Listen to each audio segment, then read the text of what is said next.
اور میں تو چونکہ بہت چھوٹا آدمی ہوں تو میں تو مطلب ان چیزوں سے، ہم تو خانقاہی سے لوگ ہیں، زمین پہ بیٹھ کے چٹائی پہ بیٹھ کے اللہ رسول کا دین پڑھانے والے.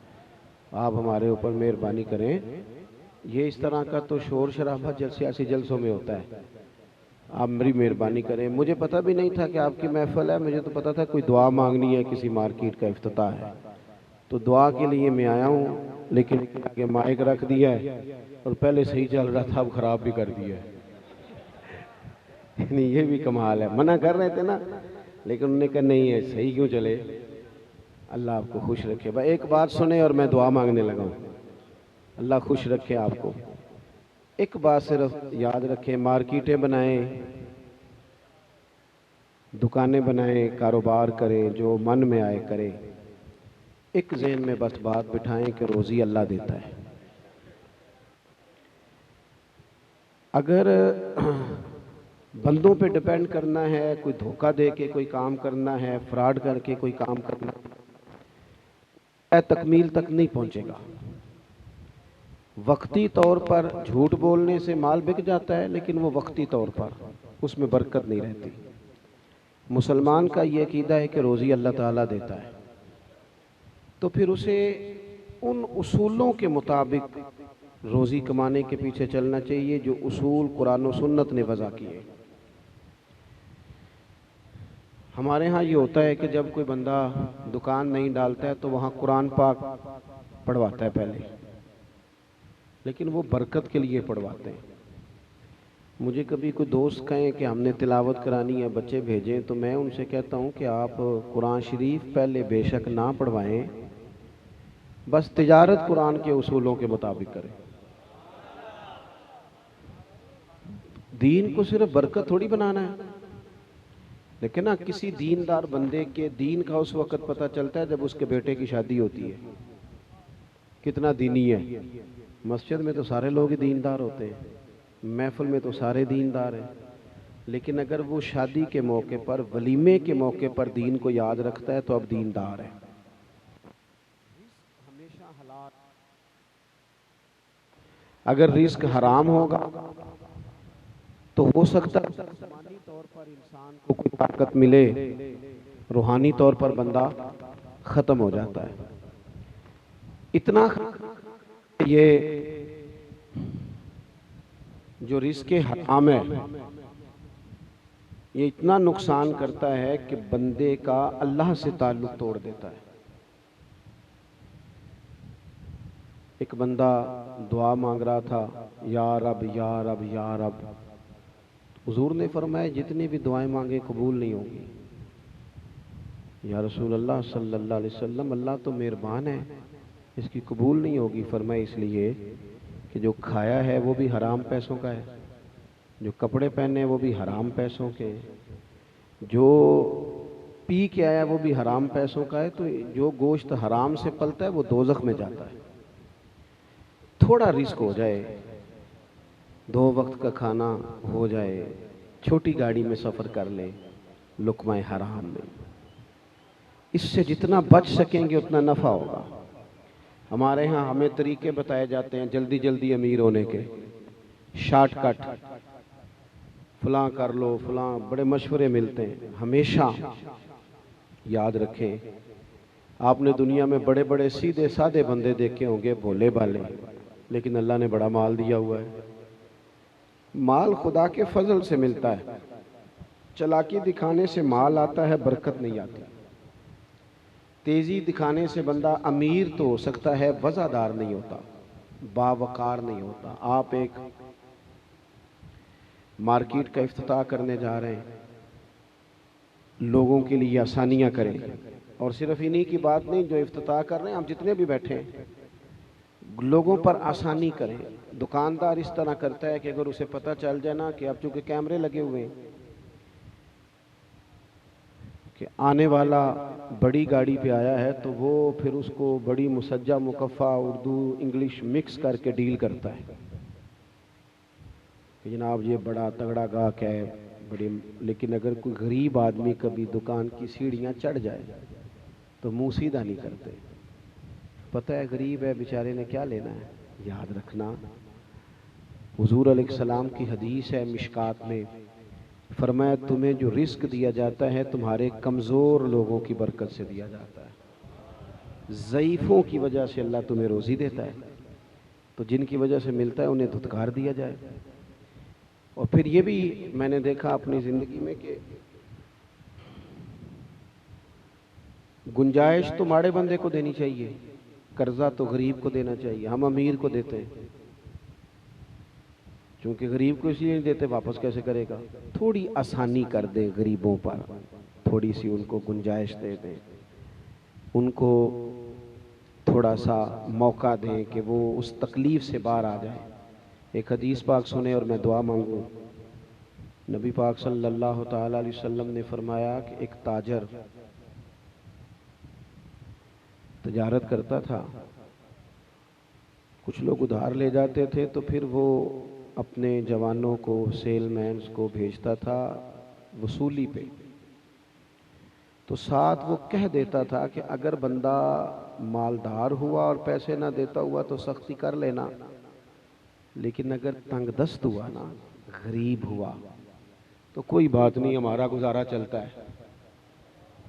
ہم بندہ تگڑا ہو تو مطالبہ ہی نہیں کرتے، کہتے پاجی کدوں کو مل جائیں گے بلا، اور اگر بندہ ہو غریب تو کہتے ہیں شامی دینے نہیں۔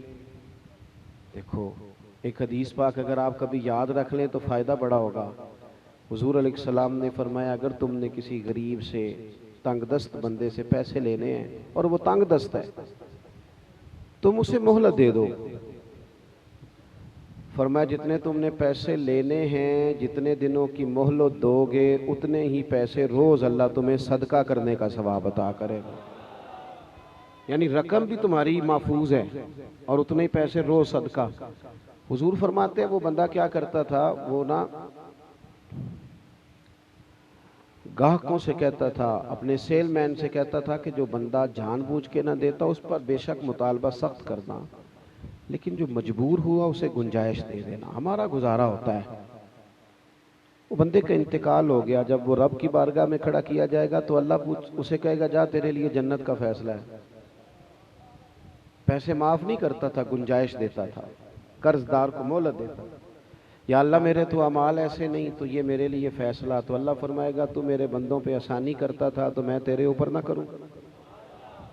تھوڑی مہربانی کریں، غریبوں کو زیادہ ضرورت ہے، کمزوروں کو، تنگ دستوں کو، ان پر غریب سیانے بھی نہیں ہوتے، صحیح کہہ رہا ہوں آپ کو، چونکہ جدے کار دانے او دے ہاں گھر پجارو ہوئے تو چلان دی جاچ بھی آ جاندی، اور بندہ غریب ہو تو کہنے تینوں جاچ ہی نہیں، دروازہ کنج بند کری دا گڈی دا، بھی اس کے گھر گاڑی ہے نہیں، آئے گی تو عقل بھی آ جائے گی۔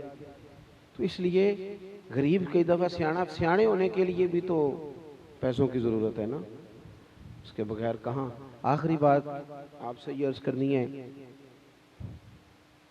رج کے تجارت کریں، صبح شام کام کریں، پر اصل تجارت نہیں، اصل سجدہ ہے، اصل اپنے رب سے دل لگانا ہے۔ پیسے کمانا نا، یہ تو میں نے دیکھا ہے بعض بندے بیچارے ذہنی مسائل کا شکار ہو گئے، پیسے کماتے ہیں، چار چار موبائل رکھے ہیں، کسی کو کوئی بات بتا رہے ہیں، کسی کو کوئی بتا رہے ہیں، کسی کو کسی چکر میں ڈالا ہوا ہے، وہ خود بندہ ڈسٹرب ہو جاتا ہے۔ اتنی لمبی ٹانگیں نہ پھیلائیں کہ سمیٹی نہ جا سکے، ضرور محنت کریں، جد و جہد کریں، لیکن اتنا الجھاؤ، اتنا الجھاؤ۔ حضرت مولا علی شیر خدا ایک باغ میں مزدوری کرنے گئے، 2 کلو کھجوریں ملی، اٹھا کے لے آئے، تو وہ کہنے لگا اور کام نہیں کرنا؟ فرمایا اب جا کے باقی کو دین کا کام کریں گے۔ 2 کلو کھجوریں مل گئی ہیں، کلو علی کے بچے کھائیں گے، کلو مدینے کے غریب بچے کھائیں گے۔ رب جو سویرے زندگی دے گا وہ روزی بھی دے گا۔ تو الجھ زیادہ گئے ہیں ہم، اور میں نے بعض لوگوں کو دیکھا اتنی کمائی نہیں جتنے بیچارے پریشان ہیں، اس لیے کہ کہانیاں زیادہ سناتے ہیں، سچ تھوڑا بولتے ہیں، باتیں زیادہ ہیں، تعریفیں اتنی کرتے ہیں اپنے مال کی کہ توبہ توبہ۔ اس طرح نہیں کریں، بڑی سنجیدگی سے اچھا کچھ لوگ کہتے ہیں جھوٹ کے بغیر کام نہیں چلتا، میرا دعویٰ یہ ہے کہ کام چلتا ہی سچے بندے کا ہے۔ لوگ کہتے ہیں وہ کول جانا ہے بھائی 5 روپے زیادہ لیندہ ہے پر چیز صحیح دیندہ ہے، تو اس لیے اپنی زندگی میں یہ خیر کریں۔ اللہ تعالیٰ مجھے آپ کو عمل کی توفیق عطا فرمائے۔ اللہم صلی علی سیدنا محمد عدد ما فی علم اللہ صلاۃ دائمۃ بدوام ملک اللہ۔